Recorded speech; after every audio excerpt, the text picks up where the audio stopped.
everyone, Leslie from Discovery Fabrics. Yesterday I posted some pictures or a video of a little dog coat that I had made for a friend, and I made the pattern kind of on the fly while the dog was in our shop so that it would custom fit. It was a very small dog, and he was a little hard to measure because he was pretty wiggly, but I got a lot of interest in people asking me what pattern I used or how I made it. So I thought I would show you kind of a quick down and dirty way to measure your dog and make a custom fitted dog coat. I'm not actually going to construct the coat in this video. I'm just going to show you how to make the pattern, and then I'll explain how to sew the coat once you've done that. So here I have a stuffed dog that is very easy to work with because it's not wiggling. And he's wearing a coat that I made many years ago. And basically this coat is just crossing over at the front of the dog with Velcro, and underneath him again with hook and loop Velcro. So I'm going to take that off the dog and show you how you would measure. So you need to know two things to start. You need to know how long your dog is from the top of his tail to his neck. So in this case it's 10 inches. And then because the coat is going to be coming down and going around the chest, you need to know how far it is from the top of his tail to the front of the chest. So that's, I don't know, kind of 12 inches I'm getting on him. He's kind of squishy. And then you have to add a little bit extra for that crossover at the front. So I know that the piece of pattern cloth that I'm going to be using needs to be at least 15 inches long. So that's going to cover from the 12 inches from the tip of his tail to go around his chest and give some crossover room for that Velcro. So I also have to measure his girth. So let's just take a tape and go around the dog's belly. And in this case, I've got 17 inches. And again, you have to add a little bit for crossing over that Velcro. So let's say 20 inches. So I need to make a pattern piece that is, what did I just say? 15 inches long. Okay, so that's actually the length of the jacket on the dog. So I'm just going to cut this. I'm actually using a piece of polypropylene mask fabric to make the pattern because you can see through this and it's actually really good for pattern cloth. Use it all the time. So I've got my 15 inches there and I'm on a fold here. So how much did I say? 20.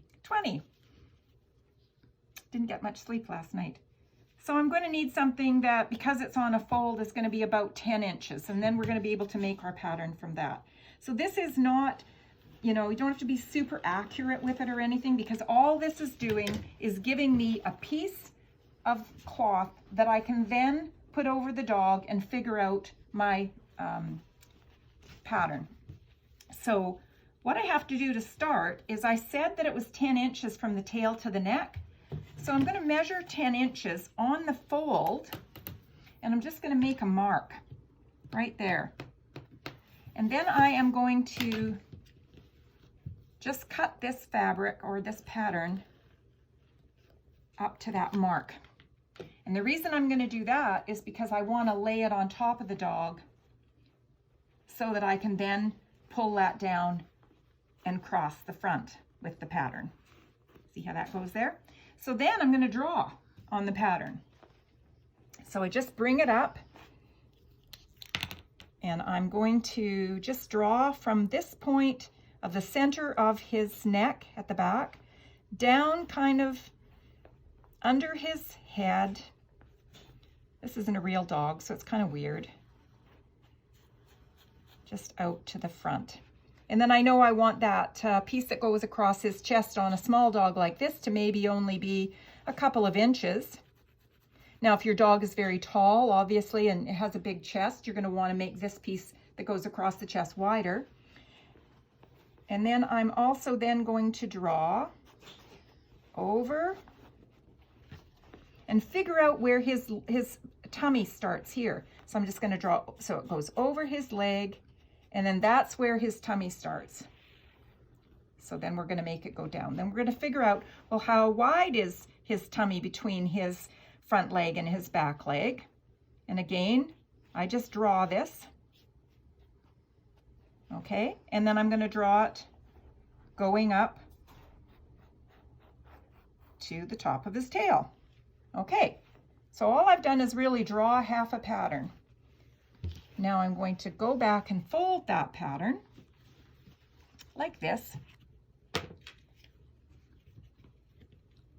And I'm going to cut it out so it's the same on both sides.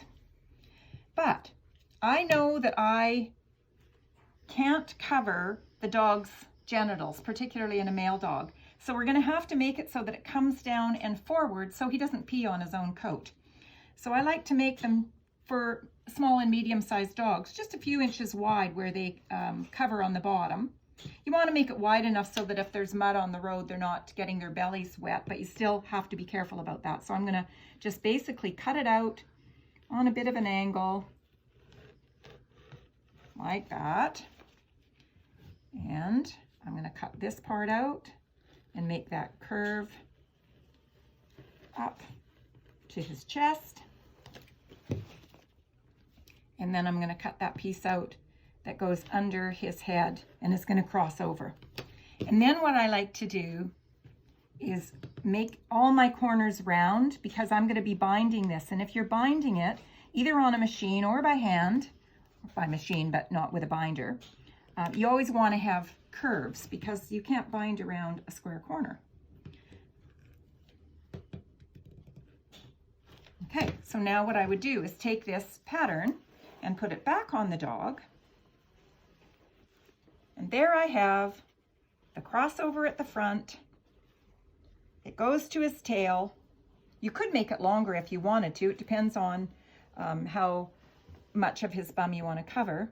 And then this would just go under there. And then you're going to just make little changes. If you're not happy and it's cutting into his leg, then just take it off, mark it with a felt pen, take it off, just cut that out. So it's basically just common sense how you're going to make this work.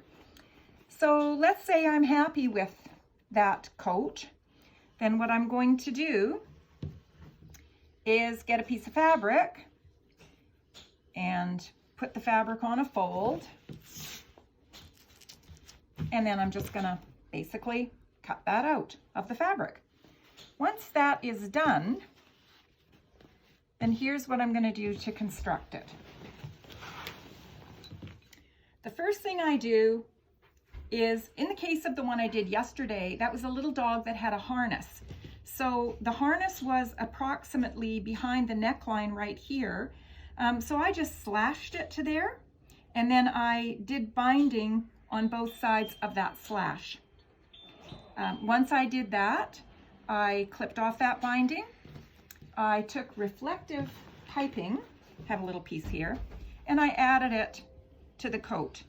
I just sewed it down here and sewed it down there. And you can see in this jacket that that has been done. In this case, I just put a little loop so you could hang it up to dry. Then the next thing you do is bind around all of the edges, like I've done here.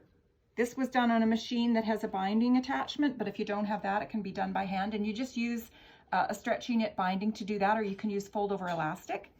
And then the other thing you want to do so that you can close it up is put hook Velcro on the right side, like that, away from the dog's body so that hook is never looking in, and put loop Velcro on the wrong side so that it closes up over that. And you do the same thing on the body here. Hook on the outside, on the face of the fabric, loop on the inside, and there you go. And I've done it here, and I'll just put this jacket back on the dog and show you. You'll see the hook is on the outside, the loop is on the inside. It just goes around and attaches, and goes around and attaches. And that is how you make a custom dog coat pattern.